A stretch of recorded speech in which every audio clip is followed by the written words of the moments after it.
Welcome to Opinion Havers, a movie podcast for people with Kenergy. I'm Cody. And I'm Tyler. Tyler, what did we watch? Cody, we watched Barbie. No subtitle, Tyler, no colon, no nothing, just Barbie. Barbie, colon, nothing after Barbie. Tyler, I'm going to correct you. Look, we're a good 20 seconds in here, so I'll go ahead and tell you made a mistake to start, all right? Here's the mistake you made. You watched Barbie. I watched Barbie twice, dude. I'm out here. You're living in the year 2005. I'm in the year 3005, whatever. 3008, you're the year 2000 and late. You know what I'm saying? Mm-hmm. Oh, I saw it twice. I'm a grown man. I walked into that theater by myself. Friday night opening weekend, and it was me and all the children and some of their moms. And let me tell you, weird crowd, and I'm so glad I did it. And it was more fun to watch it with Bailey as a date. I'll tell you that, but I have no regrets. All right, I've got zero regrets. Why don't we talk about it? Tyler, what is this movie about? Cody, let me tell you, Barbie is a story of friendship, betrayal, home renovations, and coming of age. All right, that's really what it is. All right, Yes. We meet Barbie, everything's going great, and then all of a sudden, in this perfect world, a perfect life wrapped in plastic or whatever they said in the Aqua song. Maybe stuff starts to change a little bit, maybe you got to go see a former member of the SNL cast to see what's going on. And then maybe you need to go through some magic portals. Maybe you meet a Hispanic family in Los Angeles. All right. And then you have adventures. You reuse some characters from the Lego movie, which I thought was weird. And then you, learn about horses in the patriarchy. And then, and then it's, and then there's, civil war. And then there's some voting and some politics. Whoa, hold everything on. Everything that made Star Wars Episode 1 and, a perfect film is present here. But who would you say is the Jar Jar of the Barbie movie? And I'm going to look, you even answer this question with any character and I'm going to be upset with you, but go ahead. There's a real answer. And then there's, I'm sure there's a million. Should we say it on 3? Sure. All right. 1, 2, 3. Alan. Stop. You wait. Get out of here. Oh, of course man. It's Alan. I mean, you could argue many things, but Alan is the right answer. But Alan's also like the heart and soul of this movie. You know what I'm saying? Alan represents the viewer. All right. I don't know where I'm going to go from that. I never see anything past that. The thing is, Cody, here's the problem. All right. Let me tell you. Cast your mind back, Cody, to the past when little old Tyler was in college, okay? And I was going to do it. This is a boy, he's walking into these math and programming and engineering finals, acing them, right? Like a cool guy, like some real BDE swinging into that room. Go into that first English class. That English professor looks at us all and she says, "But how did Thoreau make you feel?" And then I said, "No, thank you, sir." And I left and never came back. And that's why I don't have a bachelor's degree and you do. You were willing to sit through the English classes and I was not. That's the end. Real talk. Tyler, let me tell you. reason. Let me tell you about my English class experience at the same university you went to. Here's the thing. Did I take AP English Lit in high school? Yes, I did. Did I do well enough on the AP test to test out of the first year of English? Yes, I also did. So I rolled into there. I got into the school and I was like, "Where's the film program?" They're like, "What are you talking about?" I was like, "Right, but you do video production, right?" And they were like, "Sort of." I was like, "Well, what classes are kind of like film classes?" here's the hoops I had to jump through to take some of these classes. All right. Really just one of them. There's a screenwriting class, but you have to do English 101, 201, and creative writing to get into it. But your boy skipped English 101. So I took 201, and the next semester I took creative writing. So bam, by my third semester, before I left on my little 2-year pilgrimage, I could take a screenwriting class. I took basically all the film classes. I took a video editing class, an audio editing class, and the screenwriting class that first year. And then I bailed and I came back and I was like, you know what? I don't want to do it. Film school's stupid. And here we are.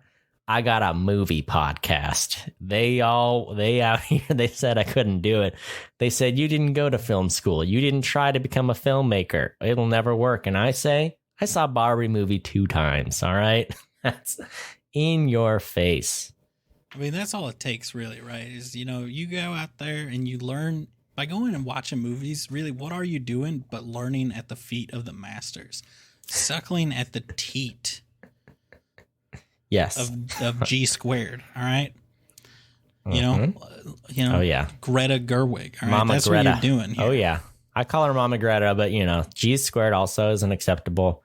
She's had many monikers to her followers. Yeah. So English classes suck. That's what I'm saying. I don't know how we got here somehow. I had my creative writing class. I had to make a dream journal and then write short stories based on my dreams. And let me tell you, here's the thing. The professor's like, everybody dreams. And they're like, I guess. And people are like, some people say they don't dream very often. I'm like, that's me. It's like, but here's the thing. Just start writing down whatever you can and you'll start remembering your dreams more. And let me tell you, did it work? And it's a mistake. Here's the thing. People out here remembering their dreams. What you're doing is remembering your nightmares. You're fueling your nightmares, and every day it's going to be more vivid, your dreams, and it's going to haunt you, So I did it. Do I still do it? I sure don't. You know what I'm saying? What's so good about, unless you're a lucid dreamer, aka, I don't know, the Neo from the Matrix, like the one you've hacked into, hacked into reality. Dreams aren't good, Don't even do it. Don't dream. Don't make a dream journal. Here's the dream that I was able to remember enough to write the short story. I had never seen a James Bond movie. I was Daniel Craig's assistant. I was the Bond girl, all right, in this dream. And he needed me to stab some people. We were running through like a bank building. I had to stab someone. It was not cool, all right?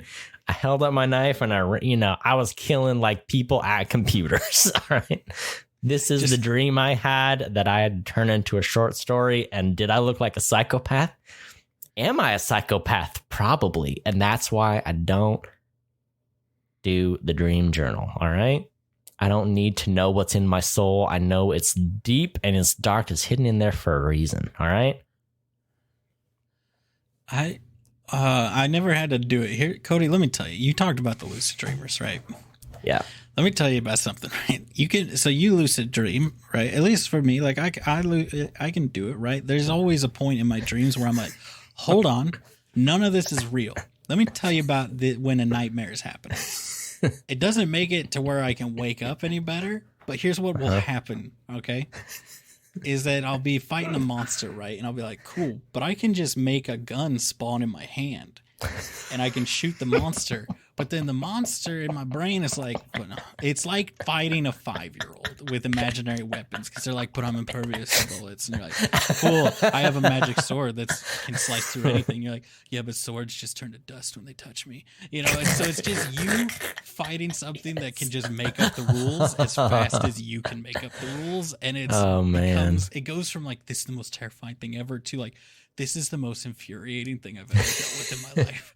And so you wake up so mad at everything because you've just been arguing with yourself for what feels like days. Oh, man. Dreams are lies. Yeah. Can I tell you, the last time this happened, Cody, it ended with me just slapping a werewolf in the face and saying like, what the freak, dude? Just stop. What are you doing? And it going like, oh, man, I'm sorry. And that's how it ended. It made me just like, running from this thing, battling it for hours, and then just smacking it across the face and be like, freaking just do something already. And then it being like, oh, I'm sorry. And that was the end of the dream. And I was so mad. Oh, man. I was like, you didn't even have the balls to kill me, werewolf man. All right. That's what you're hoping you could have. And I'm saying it's not worth it. Yeah. Don't do it. Look, the moral of the story, kids, don't dream, you know? Dreaming is for people losers, you know, people who can't make their reality what it needs to be. Here's what I do. I wake up every morning at 4 a.m. You know, once you wake up at 4 a.m., that's 4 more hours to your day. All right. Now, if you get 4 more hours in day 1, imagine how many more hours you're going to get in day 2. Triple it, day 2, you're getting 12 more hours. All right. Already you're 2.5 days into your week, 1 day into your week. All right. You drink some coffee with bacon grease mixed into it, and you are good to go. That'll keep you full for 6 hours. Tyler, Barbie movie. Yeah. You saw it. Give me your hot take. Give me the quick Cody, version. I mean, I went into Barbie, right? And I was just like, all right, so everybody, like, it's a meme, right? Like, everybody's going to see Barbenheimer, right? And then here's the hottest take that you will hear on this movie ever, right? Everyone else is going to be out here being like, oh my gosh, I loved it. Other people are going to be like, I'm not gay, right? Those people, don't listen to those people, okay? You don't need those people in your life. If that's somebody's response to Barbie, it'll make your life better if you just cut them completely out of your life. Are they your spouse? Kill them, bury them in the backyard, you know? No one's going to care, all right? I guarantee you no one's coming to look for them. So, but here's the hot take. You said when you went, it was you and a bunch of children and their moms. Yes. Those are bad moms. This is not a kid's movie. All right. I'm going to say it. This is not a children's movie. Everybody that's out here taking your kids to the kids movie Barbie, and everyone who's out here like, I'm a grown man. I'm not a small child. I'm not going to go see Barbie. It's like, first off, that's like saying, like, why would I go see Saving Private Ryan? I'm not a 12-year-old that plays Call of Duty. It's like, yeah, cool. This is not you should not take children to see Saving Private Ryan. All right. You should not take children to see this movie. Okay. I bet you Oppenheimer is less emotionally scarring than this movie has the potential to be. All right. This movie is entirely based about dismantling the framework of society. Okay. And you're going to take your 4-year-old toddler into this movie and be like, look, it's pink Barbie. And it's like, yeah, you've totally, that kid, I mean, don't get me wrong, nothing about what's good and bad about our society is like wrong in this movie. But also they do some messed up stuff in my opinion. But maybe don't subject the small children to it. Yeah. Maybe just need to break their innocence, you know? Or whatever, you know? Yeah. Classic, you know, total classic. Tyler, let me tell you my hot take. You know, did I know this movie was going to be great? Yes, I did. Was I correct? Obviously, I was. Great movie. You know, you see the writer and the director and the cast, and how could they miss? And they didn't miss, and they nailed it. You're exactly right. Not a child's movie. And all the children, you know, I say children, they were, you know, preteens, girls, like some like 6, 7, 8-year-olds, but a lot of like 9 to 12-year-olds, which, you know, it's PG-13, so should have maybe tipped you off, but it's fine. And, you know, they were over it. 20 to 30 minutes in, they were like, we've seen enough. This is not for me. And the moms, ooh, they ate it up, dude. They were, I've never seen a room full of moms, you know what I'm saying? Like, just devour a movie before, and they loved it. All right, all the jokes about how hard it is to be a woman. Ooh, it got big laughs. It got big laughs from the children. They didn't even know a joke had happened, you know. But the moms, they ate it up, and you know, honestly, it was fun to watch for that reason.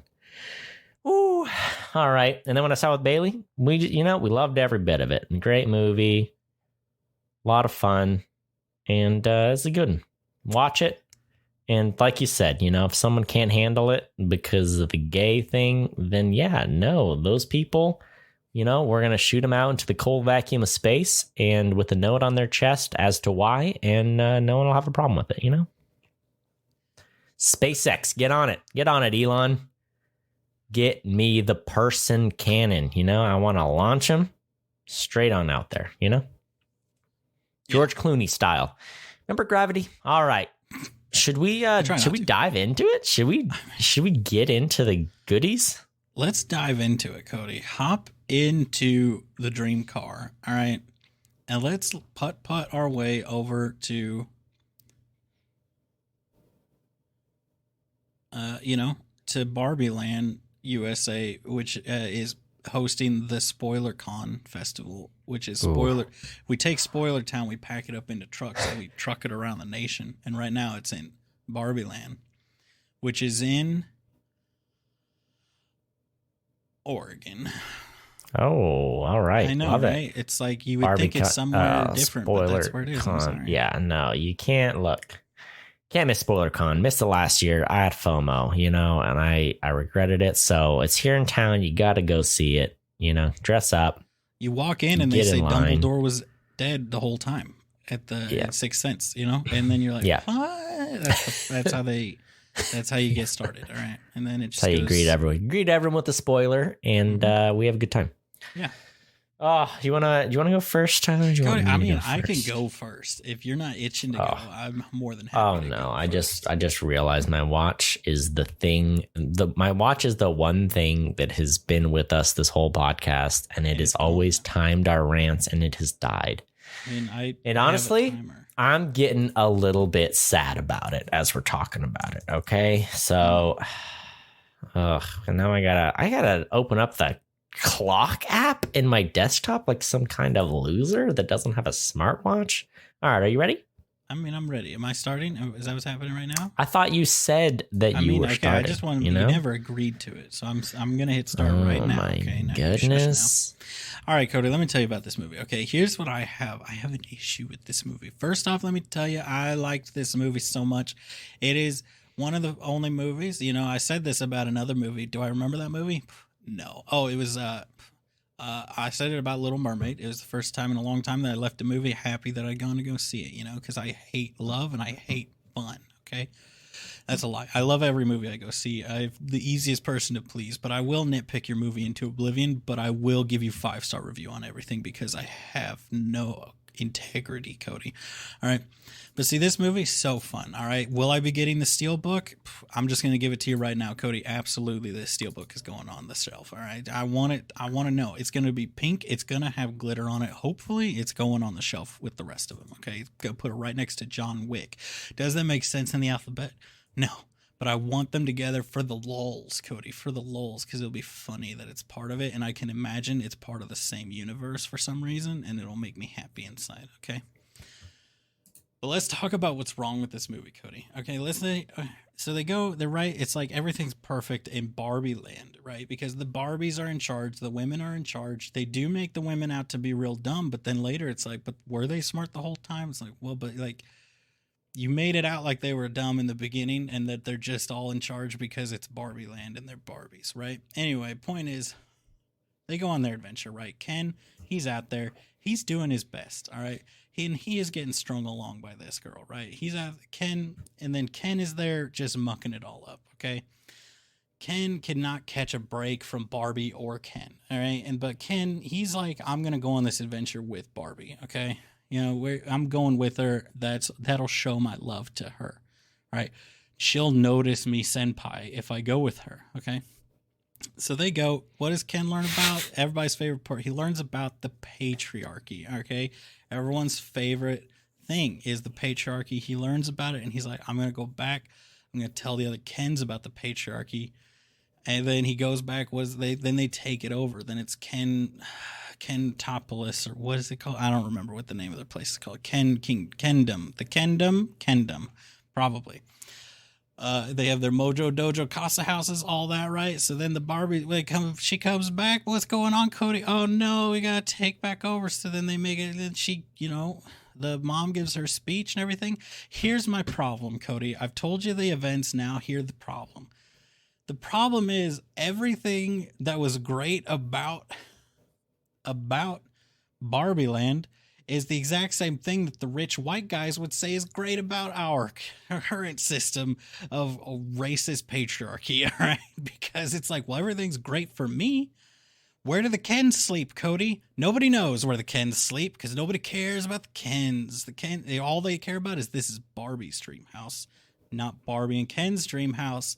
Nobody cares about the Kens. So what do the Kens do? They seize the means of production, Cody. They rise up. Okay, they take over everything and they make the patriarchy so that they are respected. Okay, and then the Barbies come back and they're like, no. The only way that works is when the Kens have to sleep in the dirt on the street. All right, and then they proceed to do that. And then what do? They're like, well, we can't outvote the Kens somehow, even though I guarantee you, Cody, there's more Barbies than there are Kens. All right, so they should have just been able to beat them in a straight legal vote. But no, what do they have to do? Let's make the Kens kill each other. Let's do that. Let's make them kill each other on the beach for our affections. That's what we'll do. We'll play mind games with them. We'll make them kill each other on the beach. And then we will storm the Capitol and restore our version of government. What I'm saying is Barbies are the bad guys. They're the MAGA people. They're the Trump supporters of this world. And everybody's like, see, women are better. But I'm like, but this system is not better. It's just the same thing in reverse. Barbie is Trump. All of her supporters are, it's MABA, right?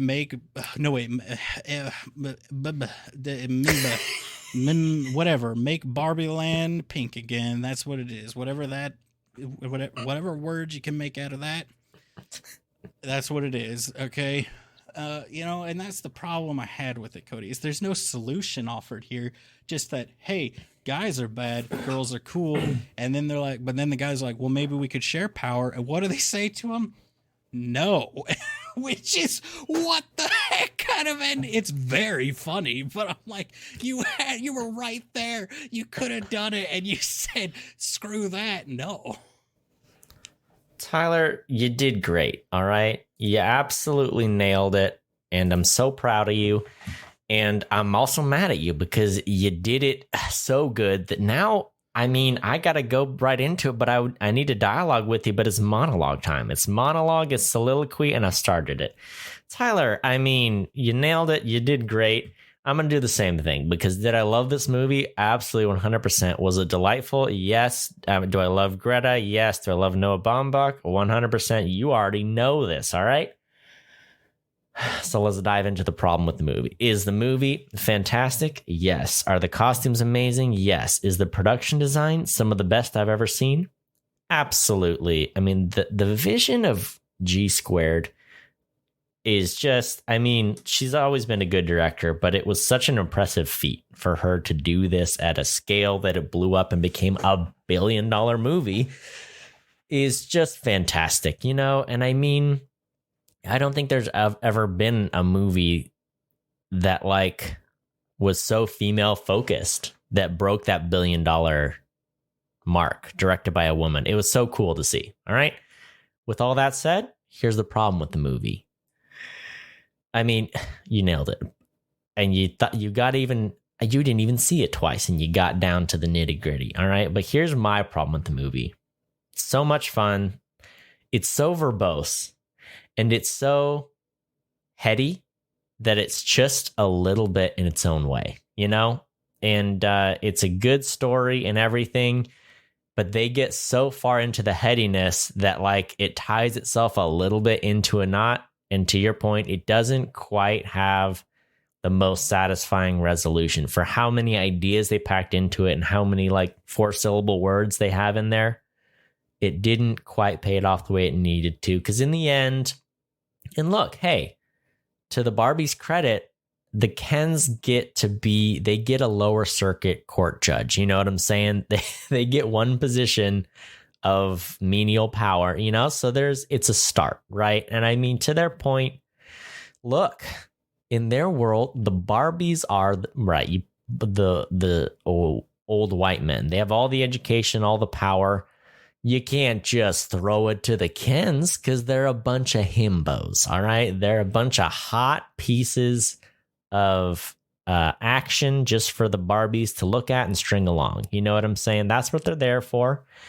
They're there because the Barbie needs an accessory that's, not just a car or a purse or an outfit. They need an accessory that's walking. They need modern day slavery. You know what I'm saying? They need a piece of property that is a human person that they can do whatever they want to. Okay. So yeah, I love the movie. And Ken is such a great character, and Ryan Gosling, who's already my favorite actor, and I'm on record as saying this, I love his work. I love his role selection. He's so great, and he nails it every time, and he nails it in this one. He gave such an amazing performance, but they make him be the villain, right? Because he goes back to Barbie Land and makes patriarchy, so that he can be in charge and, know what it's like.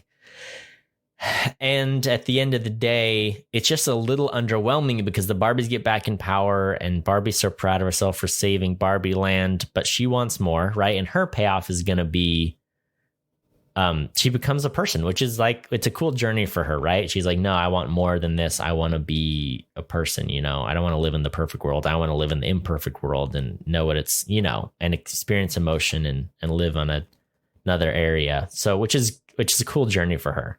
But Ken's journey is, I'm me. It's such, for how much they packed in and they made him the villain and he took over the whole of Barbie Land and became the figurehead for this movement. He's like, what if like Fidel Castro at the end of the day was like, anyway, thanks for taking over Cuba. We're going to take it back. You can go do whatever you want now, And it's like, wait, but he did the revolution. He needs, what I'm saying? Anyway, at the end of the day, after all these complicated emotions and feelings that he has, and, his payoff is, oh, I'm Ken, it's not Barbie and Ken. It is Ken and I'm Ken. And that's okay, which is, it's okay. But, for how much they put into it and everything, it just felt, it's hard. It's hard out here to be, anywhere else he'd be a 10, but instead he's just Ken.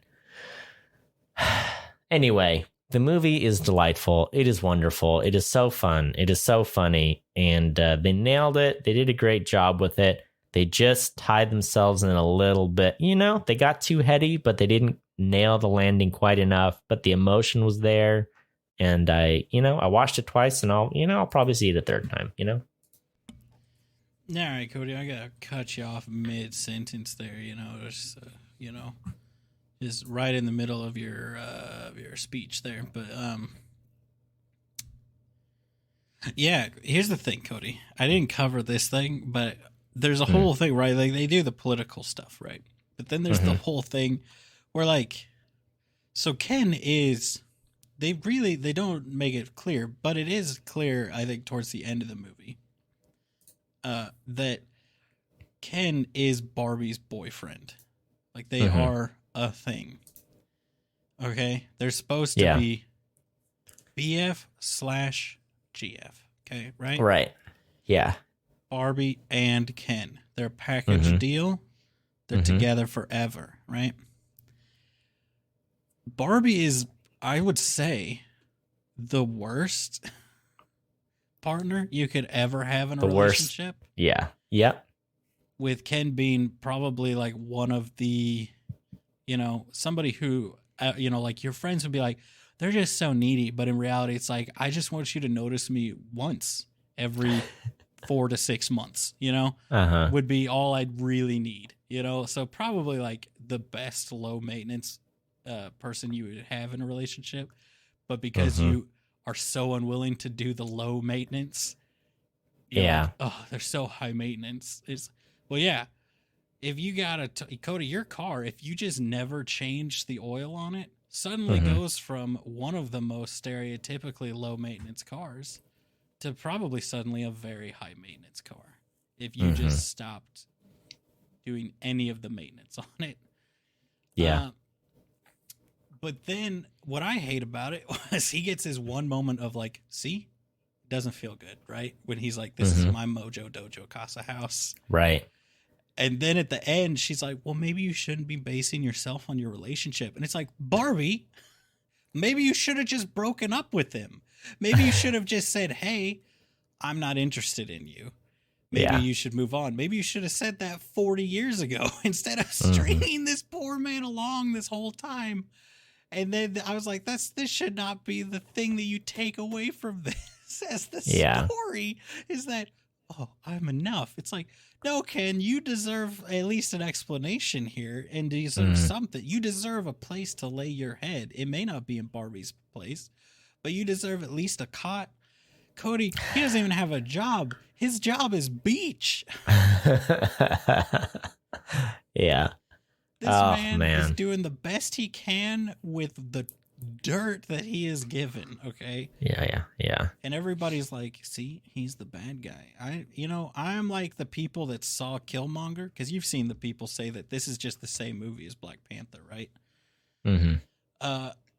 I haven't, but yes, I get it. Say Killmonger is not the bad guy, and I'll say that Killmonger is not necessarily a bad guy. He's just somebody that's experienced, that hasn't lived with all the privilege that the people who say that he's the bad guy have. Yeah, right. He's just seeing a corrupt in a system riddled with inequality and wants to correct that, and maybe he goes a little too far in correcting it. But that doesn't necessarily mean that he's evil. He's just doing something that no one else will do. Also, Simu Liu is so hot in this movie. Oh, yeah. I mean, oh, yeah. But, he's just a piece of meat, that you can throw around and leave behind. Oh, man. Those poor Kens, Let's talk about this. This movie begins with a 2001 A Space Odyssey reference, and not like a little one. It's like they recreate the whole sequence. I don't think anyone got it. I was in awe. I was like, this is how they're started. This is amazing. What a great way to start the movie. So Tiffany, when that trailer came out, that was just that opening sequence, which was fantastic. Yeah. She showed me a video. She's like, oh, look, there's this movie that's like, I think she was like, oh, look, this other movie copied them. And I was like, no, that's 2001. And this is Barbie that's not come out yet at the time. And so I got to introduce her to 2001, A Space Odyssey. But yeah, also it was a movie a little bit too heady for its own good, There you go. We should have known from the start. A movie that the last 30 minutes is like, good luck. It's just like, all right, no one's going to say anything. You're going to watch this, and I hope you get it. I showed her the spoilers for 2001, A Space Odyssey. I showed her the death scene of Hal. I sat there having kind of seen it before and thinking, this is taking forever. And it's a very boring and weird scene. It brought her to tears. Like especially when he's like, why don't you sing me a song, Hal? And then he starts singing the song that like they taught him to sing when they were first building the AI and everything. And I was just like, oh my gosh. Like for me, someone who's seen it, I was like, this sucks. And for her, for someone who hasn't seen it, she was like, this is mind-blowingly amazing. And I was like, that's cool. That's pretty cool that I can still have that effect. Kubrick knows a thing or two about a thing or two. Look. We did it. We said the things we didn't like about the broad structure of the movie, but can we talk about how many great things there were in this movie? Number one, yeah. I mean, I talked about the costumes and production design. It has to be nominated for those. It was just too good. Here's the thing. Music, they absolutely nailed the music, and they brought out the big guns. We got songs from Lizzo. We got songs from Dua Lipa. We got songs from Nicki Minaj and the other one. Cody, we can't like Lizzo anymore. All right, so shush. But here's the thing. Anymore. What if I agree with all her opinions? Okay, so. I don't know what her opinions are, so we'll just now, here's what happened to Lizzo. She went out. She thought she was at a bachelorette party when actually she was the boss at a company retreat. And when you treat your employees like people at your bachelorette party, you're gonna, might run into a problem or two. So, music, so much fun. I thought they really nailed it. It was great. Great tone setter. And I mean, the Matchbox 20 pulled out of the hat, resurrected. That's a 20-year-old deep cut we're bringing back. Pretty fun way to use that song. Oh my gosh. What does he was Ken say? Like, do you want me to play my guitar at you?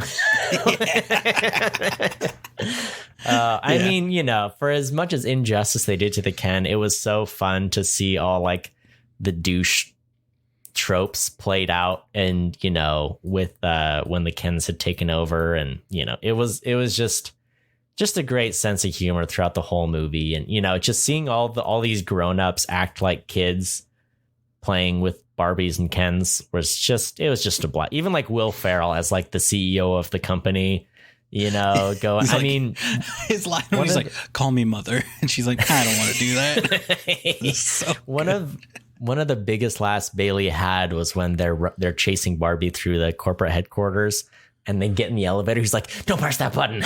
I want to press it." She lost. So many little things through the movie that were just a delight. And I mean, I loved Ken and Barbie's energy because Barbie is very much like the older sister or like aunt, whatever. That's like babysitting, and Ken's like, "I'm gonna go see if I can find some books on horses." She's like, "Well, don't go too far." He's like, "I won't."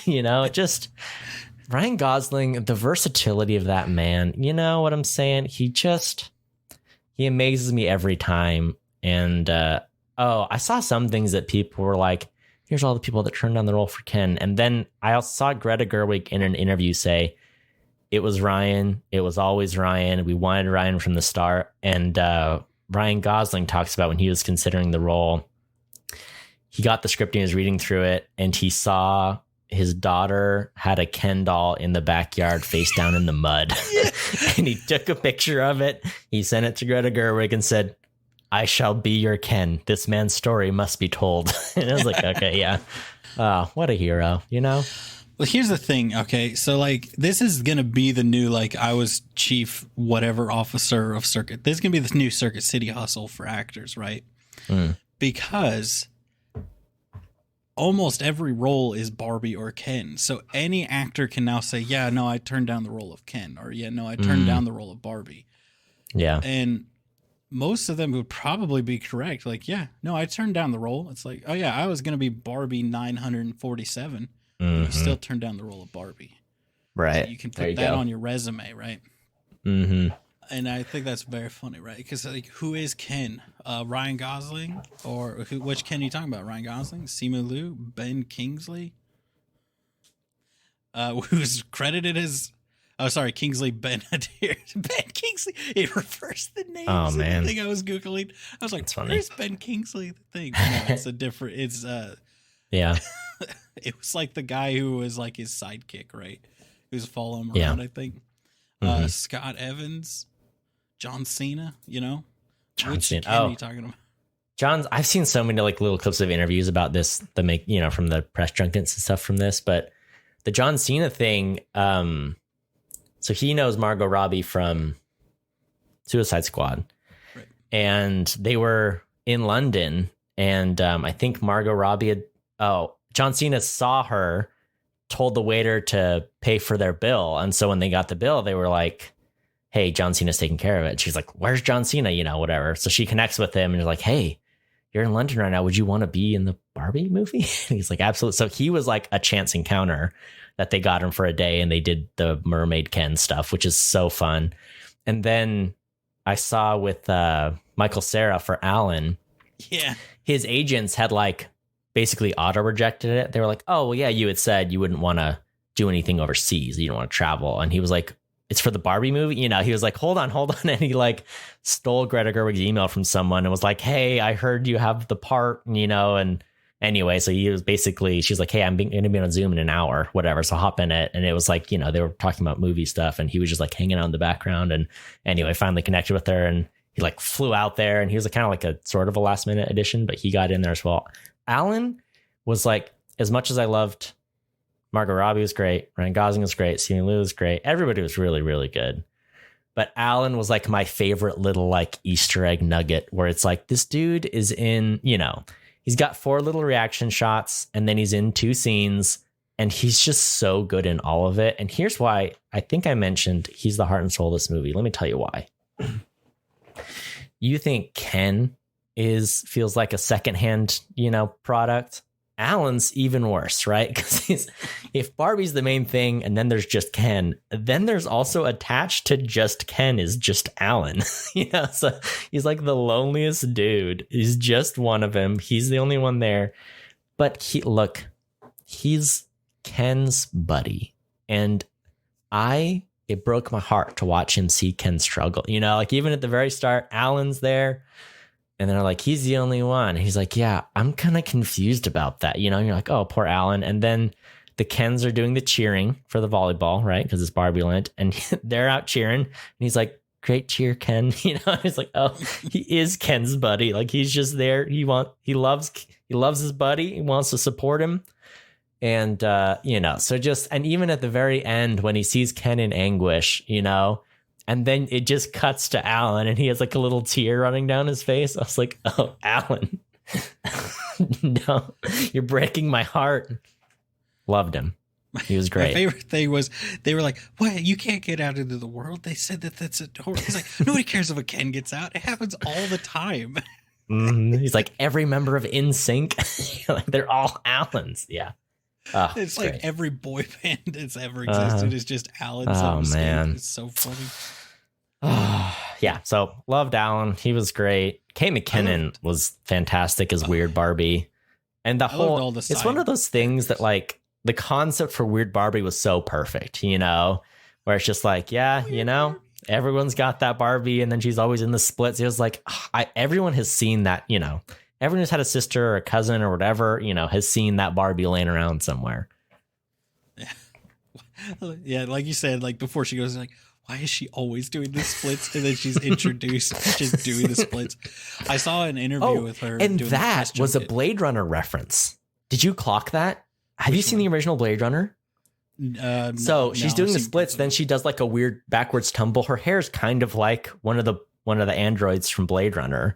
Anyway, I was like, wait, this is like a sly Blade Runner reference. Her like slinking around doing her flips on the floor. I was like, this is from Blade Runner. And it blew my mind.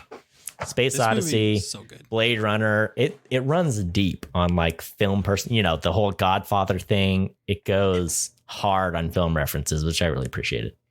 Yeah. I saw in like a press junket that she was doing. She's like, no, I did not learn. I could not do the splits that often. It was a fake leg. And her leg went like through the set. So she's like, it was still like, I still had to contort quite a bit, but I could not do a perfect split like that. I can't put my foot behind my head. It was very funny. People kept asking her that. She's like, no, it's a fake leg. And it was just really funny. Like, so every time you see her doing the splits, there's just a hole somewhere like underneath or next to her that her real leg is just sticking through in the set. But like all of her like things, and like when she's got her map and she's like, thanks, I made it. Or they asked, do you have a map? And she's like, do I have a map? Of course. Like, she just is crazy. And like the fact that she's got that like the giant house up on a hill, it like adds so much to like her just being like the crazy rich person that they always go to in like adventure movies that helps them out. I mean, yeah. I mean, whoever was in the prop department for this movie, they were not paid enough. Because even like when she's like, all right, here's the high heel and the Birkenstock. You can choose to stay here in Barbie Land or you can choose to know the truth. I mean, just a fantastic, and it's just a little throwaway joke. They didn't have to do it, but they did it. And you hear the mom, that was another one, the moms giggle. They say the Birkenstock and they were like, this is fantastic. I was like, I'm so glad. Yeah, I don't know. I just think, and even the little Barbie ambulance on the beach when Ken needs the ambulance, it opens up. And I mean, just amazing sets, amazing props. I'm so glad they gave this movie to Greta Gerwig, and it's going to be, here's the nightmare. There's going to be so many awful copycats of this movie in the next 3 to 5 years. It's going to be so bad. JJ Abrams is doing a Hot Wheels one. And, I just, it's Marvel such a tricky thing because it's a fantastic indie director and indie writers getting handed this massive project that had the right stars and producers behind it, a big enough budget, and it made so much money. But it wasn't made for kids. And normally you have a movie that makes over $1 billion and it's somewhat family friendly, or it's an Avengers, it's a James Cameron thing. This is very much a movie that some people thought it was for kids, but it wasn't. And it was heady and a little bit messy, but overall, like, very well executed. So much fun. I don't know who's going to make another one of these that has that same heart and the right spirit behind it. And what are you going to do it for? So I'm nervous about what it means for the future of Hollywood movies, because it was for me, it's such like a lightning in a bottle thing. And the lesson to take from it is, hey, we need to give more of these projects to interesting directors and female directors. And I just don't know if it's gonna, I think the suits are gonna bungle what was great about this movie and fail to replicate it, Yeah. I mean, at the very least, you're going to see the style and like the comedic elements of this movie reflected in like every big budget movie going forward, which is going to be real annoying. Mm-hmm. Because I mean, like, I feel like they were kind of starting to come back to normal after that happened with Guardians of the Galaxy being so colorful and funny. And it was like, now they're like, hold on, everything needs to be colorful and funny now. Like, we're making a movie about 14 people with depression who are stuck in a room and told to murder each other. Colorful and funny. Mm-hmm. Get me some funny actor to put in there. Get me Jonah Hill, where he's going to be one of them. Make him make jokes about it, right? Like, and then I felt like they were just barely starting to be like, all right, maybe we don't need to do that. Maybe we can refocus a little bit. And now this comes out and it's like, well, here we go again. Everything's going to be like colorful and funny. Reshoot the Batman 2. We need to have Robert Pattinson making jokes. All right. Yeah. And so that's a little annoying, but that's not necessarily the fault of the movie. That's just like you said. That's not the movie's fault. The movie captured it's just an amazing whole thing, Yeah, but you know what's gonna be dark and gritty and realistic? What's that? Hot Wheels. Hot Wheels. Gotta like the ground one that. movie that should be colorful and funny and fun is gonna be like, no. People are gonna get dismembered in the first 5 minutes, and it's like, no, man, stop. Yeah. Here's the question: when are people gonna admit that J.J. Abrams is not Steven Spielberg, and he should just stop being trusted the same? That he's not as good as any of the other big directors. I don't know, dude. What do you do with J.J. Abrams? He's made some good movies. Has he made any fantastic movies? What do we trust J.J. with these days? Here's what J.J. Abrams is really good at. He is very good at taking a property that has been very bad for a very long time and making a half decent reboot, which is a good jumping off point for better people. And then you hand it off to better directors, better writers. But I think he is very good at taking something like Star Trek that had been just languishing in like not so goodness, saying, what if we made a better version? Or taking Star Wars and saying, what if we just completely almost shot for shot remade the original movie? That's what he's good at. And then you take it away from him as fast as you can get his grubby little mitts off of that thing. All right. The problem is people then keep giving it to him. Or then they're like, we'll give it to him. And then he punks out faster than Guillermo del Toro. All right. Yeah. I mean, it's like Peter Jackson, right? Where people are like, Peter Jackson, he's the best. He can do the fantasy stuff. Peter Jackson spent like 30 years or something crazy writing Lord of the Rings and imagining it and rewriting it 100 times. And then they're like, what if we gave you this nightmare that Guillermo del Toro abandoned because he probably didn't want his name attached to it? Can you fix it? No, you can't. He can't do it. So that's the thing, but Greta Gerwig here, I mean, it'd be like taking Greta Gerwig and being like, you're going to make the Fantastic Four movie, which I think, would it be good? Maybe, but I doubt it would be as good as if you like went to some like James Cameron, who's like, hey, James, you can make a mass appeal pop superhero movie. Yeah. Make Fantastic Four, right? So Yeah. I feel like that's the problem. Is they're like, you're a good director. Make everything. When it's like, there's like 2 directors that can make anything. And the rest of them seem to be like really good at one genre. Yeah. Right? Of course, I don't know all the genres Greta Gerwig's done, but she is, like you said, she's like indie stuff. Right? She's done a lot of indie movies and a lot of stuff she's starred in, because she's an actress as well. And she's a writer and she's a director. But her last few movies have been Lady Bird, which is big at the Oscars, Saoirse Ronan, Timothy Chalamet, the other guy. And then she did Little Women, an adaptation of the classic book with, Saoirse Ronan and Frances Pugh and Emma Watson. And then this. So she's been on a bit of a hot streak, but, she's done those kind of like female focused movies and they've been really good. Her last couple have been more like bigger budget, but before that they were like really pretty small kind of projects that she helmed. Yeah. I haven't seen all of them, but I've seen a couple of them. They're pretty good. She's good. Her next project is going to be Chronicles of Narnia for Netflix, which will be really interesting. But I mean, the scope, to go from Lady Bird to Little Women was a little bit of a jump up. And then to go from Little Women to this was like huge. I mean, it's a huge production and great vision that she came through on. So I don't know. I'm curious to see if she's going to be one of those kind of people that you can kind of trust with whatever project. But Chronicles of Narnia will be a big tell if she can do it or not. But, she's written her own stuff. She's adapted things now.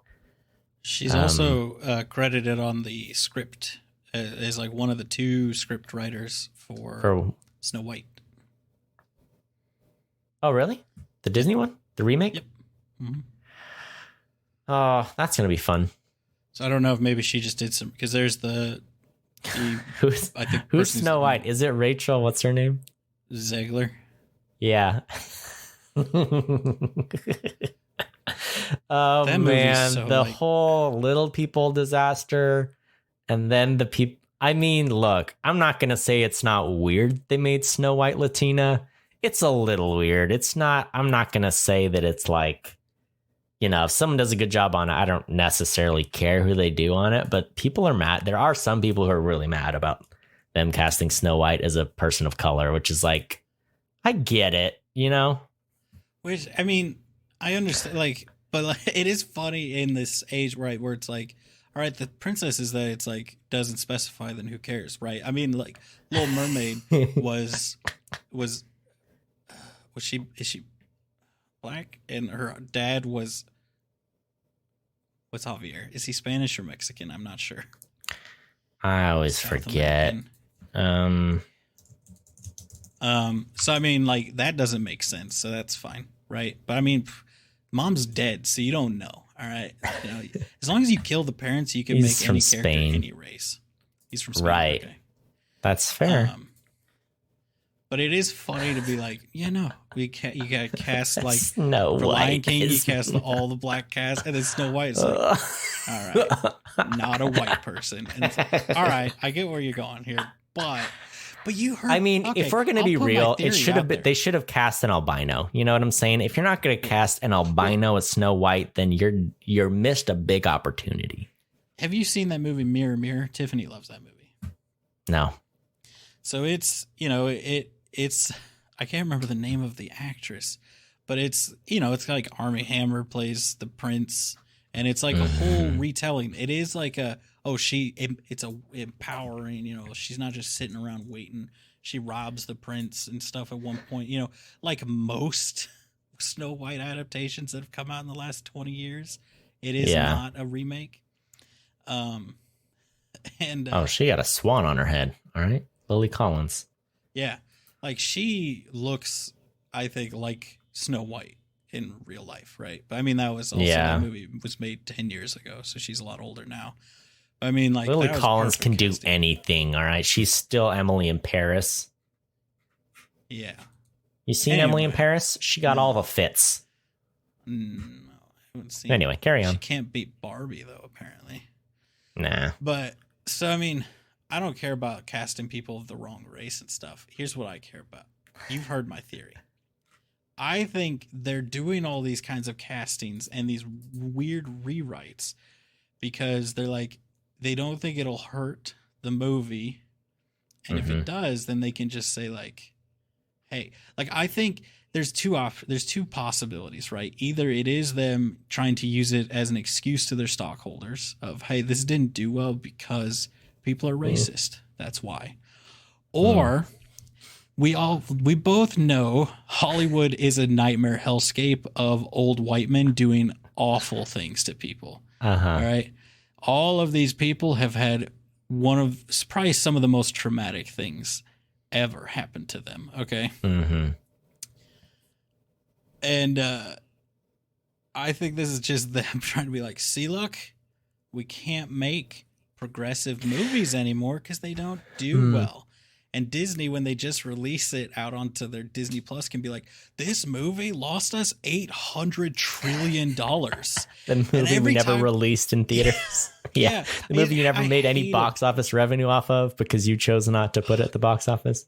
Gosh, I see so many videos of these. It's like the DC stuff where they're like, we just won't release this. You're like, you spent $200 million on it, right? And they're like, yeah, but it's going to be worse for us. And you're like, how? Yeah. Well, like if you like all these scumbags on like TikTok or YouTube, right, are like, this is why the streaming services are failures. Disney lost $400 billion on Disney Plus. Whatever it was, like Warner Discovery lost $800 billion on HBO Max. It's like, no, they didn't. I could tell you, Cody. Here we go. You have an economics background. I came from accounting originally, right? Let's sit here, right? We are both two dudes. We know both sides of the money. Cody, if a company the size of Disney, which is not $1 trillion company, lost $500 billion on a service, would they continue offering that service? No. Now, would they ascribe losses across their company, or would they, if they could, ascribe every single expense and loss and stockholder and stock buyback and bonus and dividend payout that they could to the operating costs of that service to make it look like it's losing tons of money to get a tax write-off on it? Yeah. 100%. Yes, they would. It's like the people who always would say Amazon loses money every year. It's only kept afloat by venture capitalists. I am here to tell you, none of these companies are only kept afloat by venture capitalists. If you make $1 billion a year in profit, and then you give all your people even a tiny raise, and then you open a new facility, or you start a new service, or you make a new movie, if you reinvest $1.5 billion into the company, you have lost money that year. That's what that shows up as. People do not understand this, Cody. Here's the thing. Cody, you make $1 billion.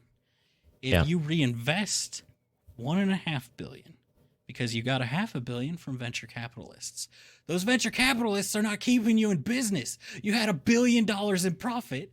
They invested into your company so that you could have $1.5 billion to expand the company. But if you stopped expanding, you would have $1 billion in profit. I don't understand how people think that you can operate a company the size of Amazon or Uber or Google and not make money, because it's not that you don't make money. It's just that Amazon opens 100 facilities a year.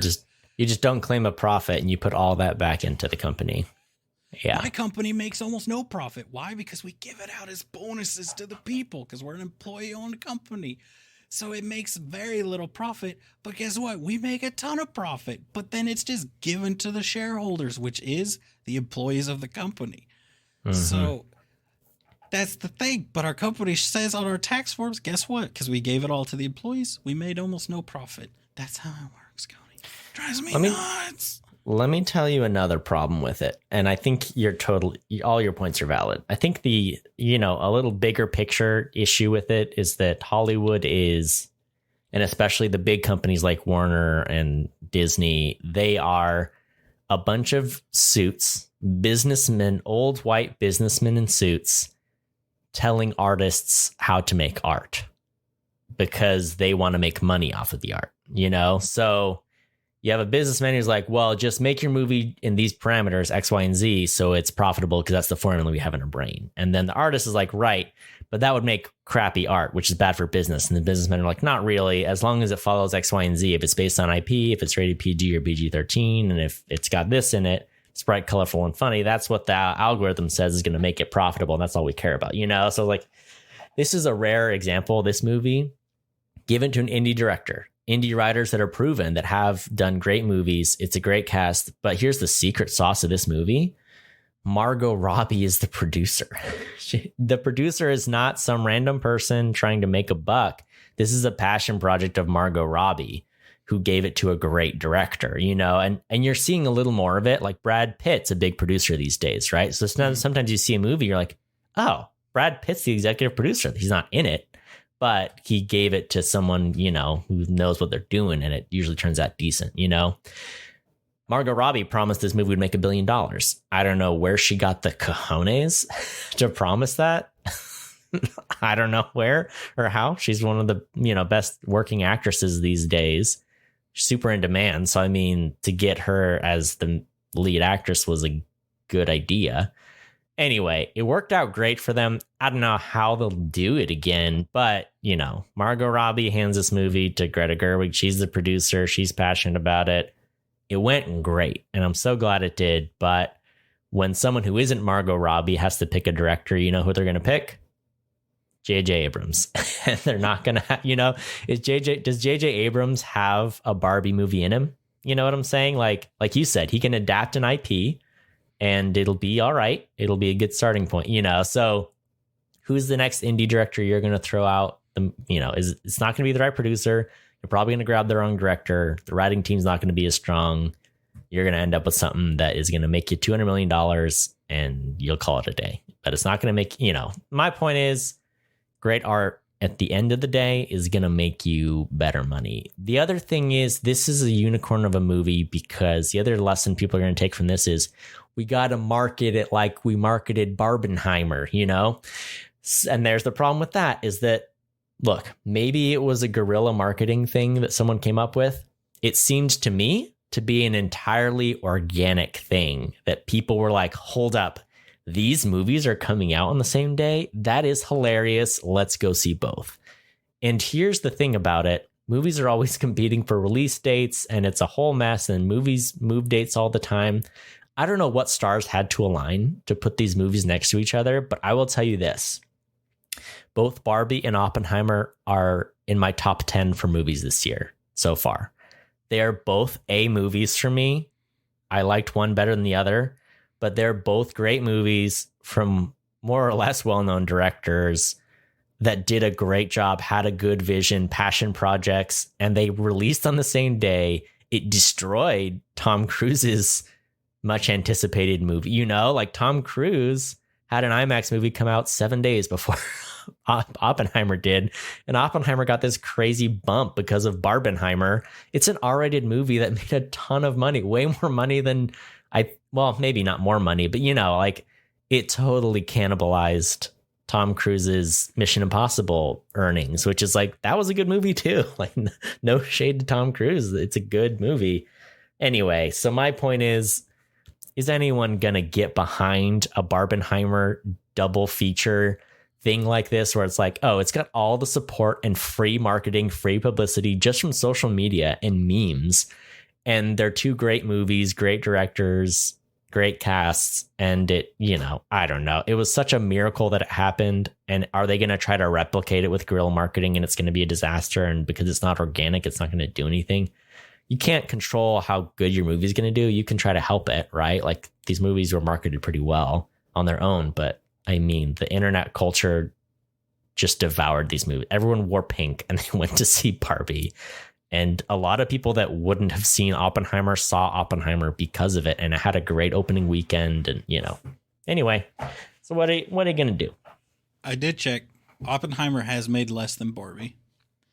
Well, yeah. They had the same budget. Did you know that?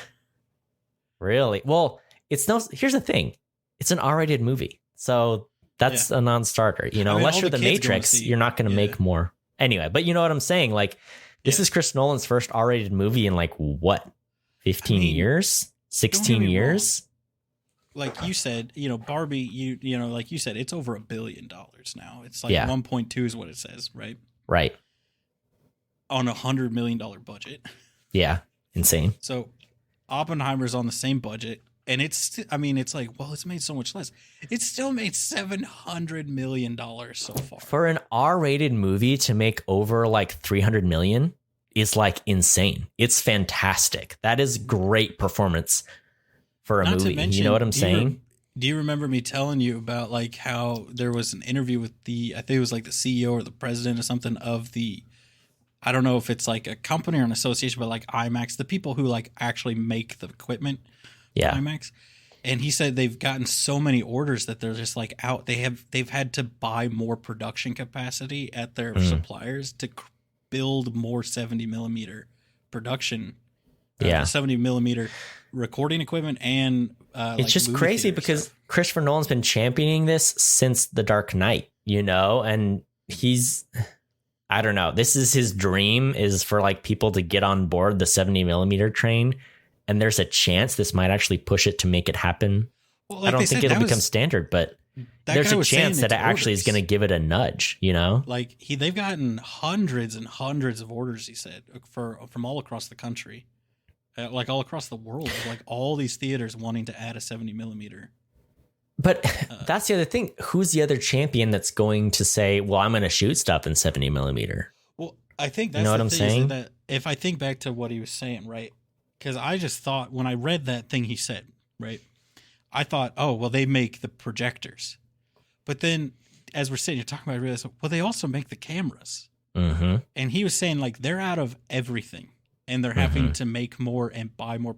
So it's not just the projectors that people are buying. It's also like people are buying the cameras and they're having to build more cameras. So I think that like that's why I think this is going to become one of those things where I think for a lot of them, it's just going to be, they're just going to do it as part of the fad. Right. But then there's going to be a lot of movies that are going to start taking advantage of it. Just like,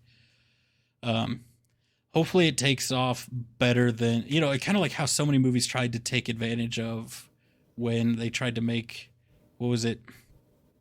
Was it 50 or 60 frames per second they tried to do for a hot second? And everybody was like, absolutely not. So they pulled back on that. But I'm hoping that, I think this is going to be similar levels of adoption. But instead of people being like, you can go F yourself with that. Yeah. I think the people are going to love this.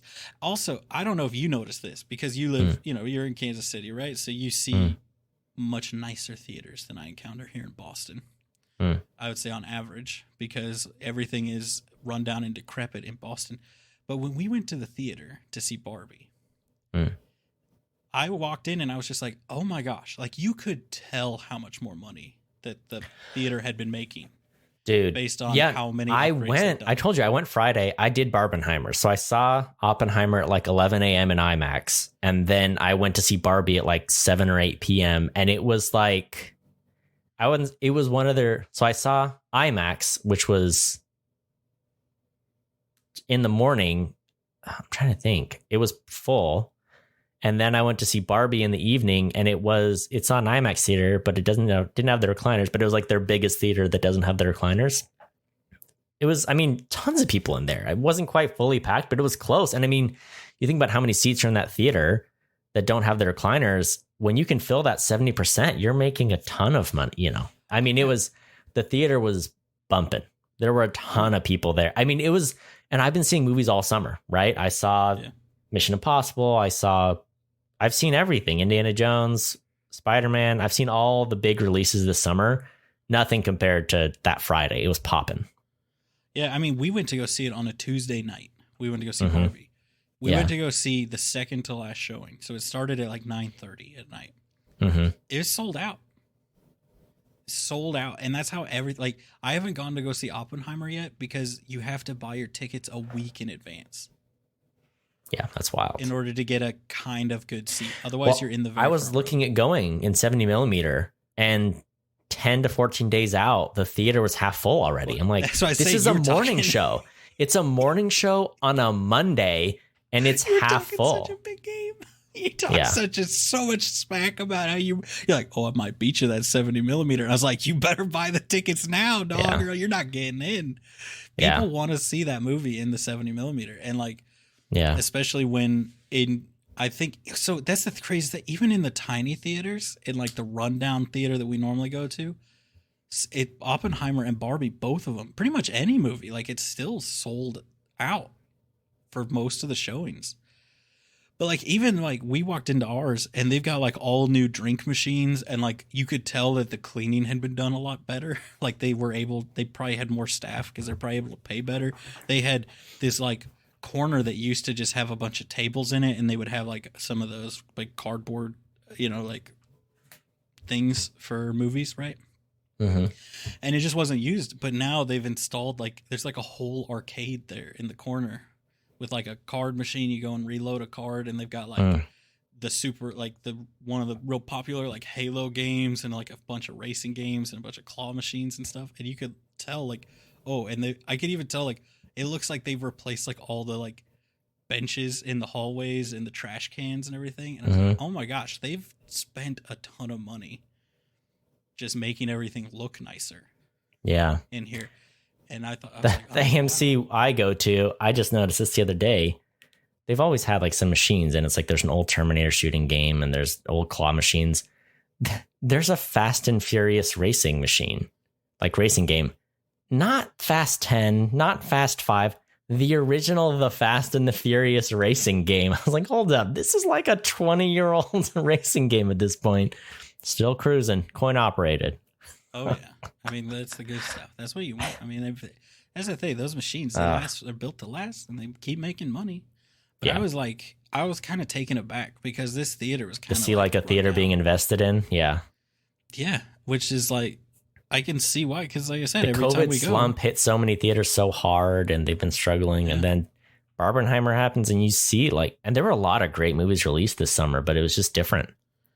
It was different that weekend. Like everybody, and part of it I think is because so many of the big releases are like, oh, Indiana Jones 5, Mission Impossible 7, Spider-Man 12. It's all these superhero movies, action movies, and things that like dudes like.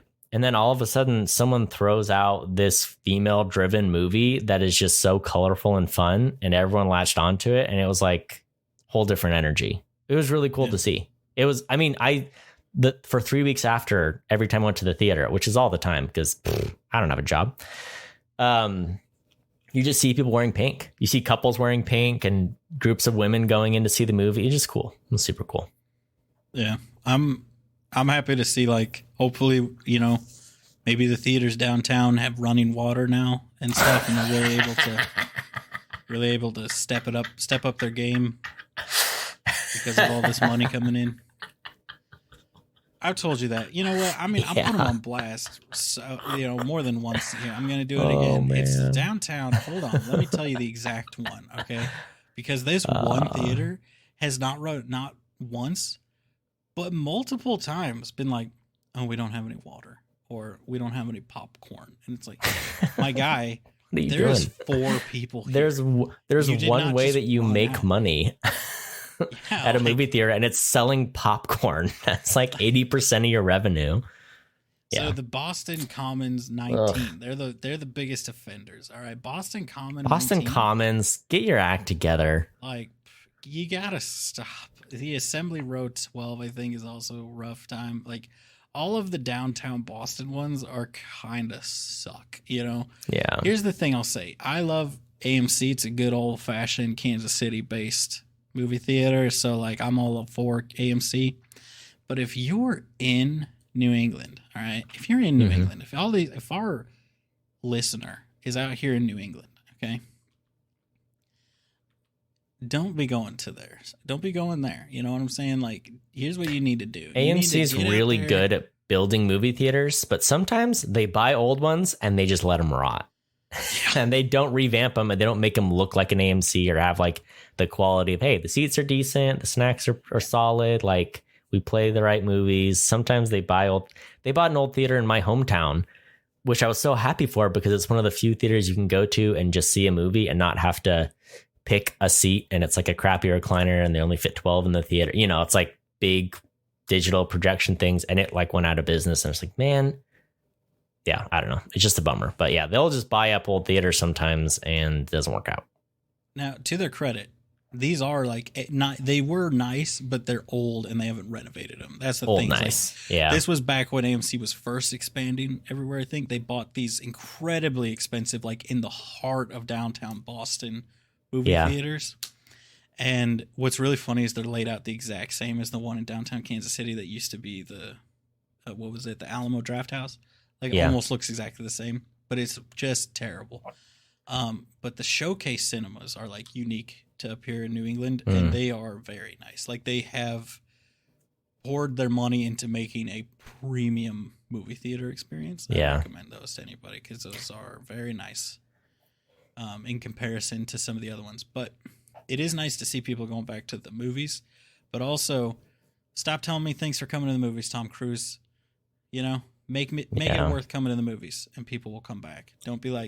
Don't try to guilt people into going to the movies. What's with them playing that to the people that are already at the movies? It's like, dude, I'm here. You should be playing this on people's smartphones that are out there pirating your movies. What do you know? If he wants to do it right, he would be putting a threatening message before the pirated movies. That's like, hey, I know you didn't pay to watch this and I'm coming for you. And then just throw out a name. And, you know, the odds of you saying the right name to the right person are so low. But if you get just one person, you know, then it'll be more successful than you selling movie theaters to people that are already at the movie theater. Yeah. You know, look, we already Nicole have Kidman. To, we already have to deal with Nicole Kidman. The stupid meme is, and it's so funny that it's Nicole Kidman and Tom Cruise. You know, what destiny, what fate, you know, forlorn ex-lovers. But someone, they posted just the best meme of it, just someone just looking so confused. Like when Nicole Kidman tells me, you know, tries to convince me to go to the movie theater while I'm watching, you know, trying to watch a movie at the movie theater. It's amazing. It's great. It's like a horror movie, right? That when she looks at you, it's so terrifying. You know, like on the first time, they're cowards. They took out the guy spilling his popcorn, you know, and then they're like, what if we just build a tiny little horror movie with Nicole Kidman in an empty movie theater, which I feel like sends a weird message. I think I sent you that meme of someone was like, and I forget what city it was, but some dude just stood up and recited the Nicole Kidman trailer word for word and got a standing ovation from the theater. Like, you know, and then the other SNL did a little parody of it and it was like a horror thing. And it was like the cult of all the people like chanting Nicole Kidman's thing. It's like, what are we doing here? You know, let's talk about something else real quick here. Okay. So do you remember way back when this first came out? Okay.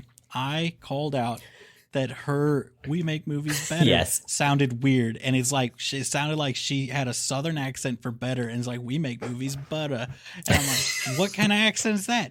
They have re-recorded that line and replaced it. I don't know if you've noticed that, but now it's instead of the "We make movies better," it's "We make movies better," and I'm like, now you're just doing an American accent, and it's like now it's like I hate it. Way more I hate it when Nicole Kidman rolls up and lies to me about where she's from and what her accent is. You know, yeah, no, it's a whole thing. So Tyler, I guess in summation, what do you want to rate this movie? You know, talk to me about Barbie. I'm giving it an A+, Cody. This movie, it's German steel books. I thought it was great. I thought it like missed the mark on some of the like stuff, but here's why it gets the A+, Cody. They call out the 12-year-olds. All right, she's like, they're like, get her, whatever your name is, forgettable tweenage character, or whatever. And then she's like, she's off, she's crying. She's like, I'm not a fascist. I don't control the railways for the flow of commerce, which is one of the funniest lines of any movie I've ever heard. Oh man. Oh, I loved it. I'm so stuck in my rating. I can't look, I'm not like you. I'm not a cuck and I can't give it a perfect rating, even though it's flawed, you know? So I have to knock it and I don't know how much to do, but here's what I'll say. I'll give it an A. It's a solid A. It's a fantastic movie. It gets lost in the weeds for like 5 seconds. And other than that, it's just a delightful ride. And Greta Gerwig, you nailed it. You did a great job. And yeah, it was just so delightful, so fun. And it'll never happen again. Raise your rating a little bit here before I already raised it from an A- to an A for you, for your benefit, dude. But let me try to convince you more, okay? All right, go ahead. Because, Cody, I understand. Mansplain this to me. Kensplain this to me. Cody, I want you to know first off that you're Knuff, okay? Thank you. Second off, Cody, here's the thing. Every problem that we had with this movie, had they gone full bore, had they been like, no, we're going to make a better system, it would have been too serious. The whole point of the movie is it's a parody of all that stuff. Yeah, no.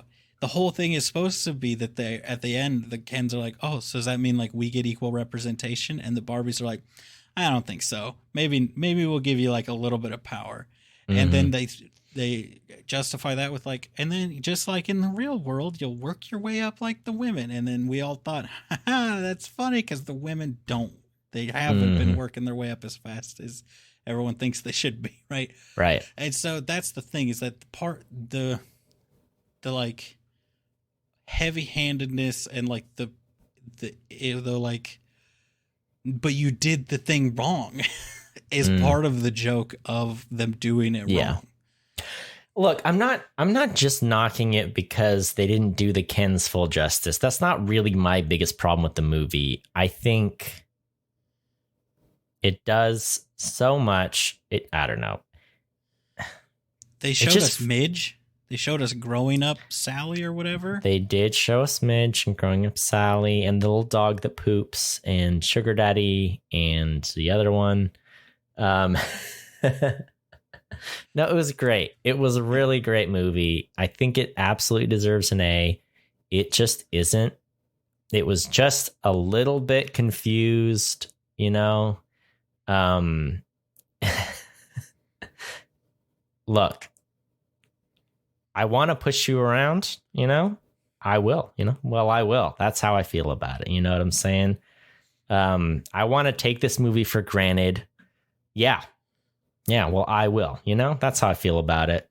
And the immortal words of Rob Thomas, I think that about closes it out for me, you know?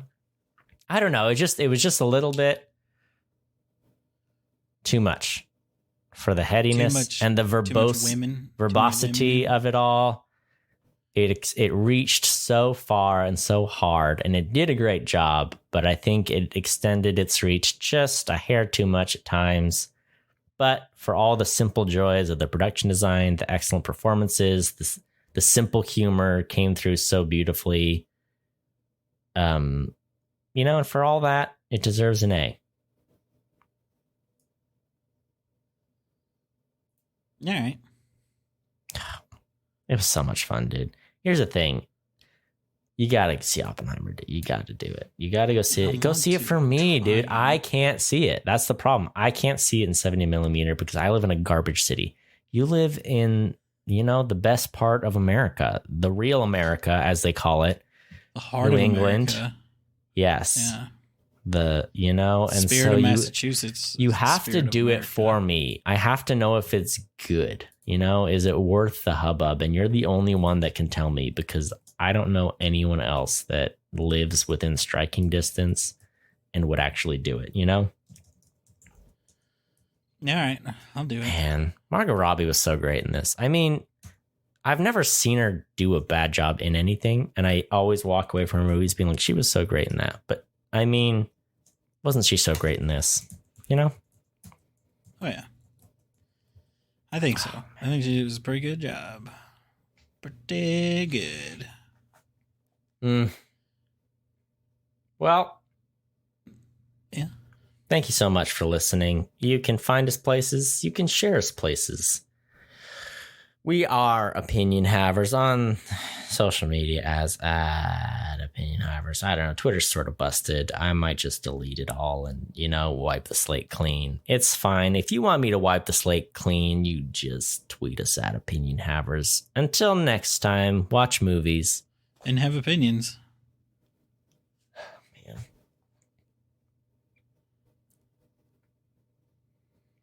We didn't even give any like flowers to the dancing in this movie. I mean, when you get to watch a movie with dancing this fun, it's just, what did we do to deserve those dance moves? Alan's dance moves, brought a smile to my face, you know? When Ryan Gosling's all sad and he dances away after being rejected for another night at the Barbie dream house. It's just perfect, you know? It's beautiful. That's what we needed. He dance battles Simu Liu. You know what I'm saying? This is we didn't deserve this movie. And, you know, may we never get another one like it. I agree.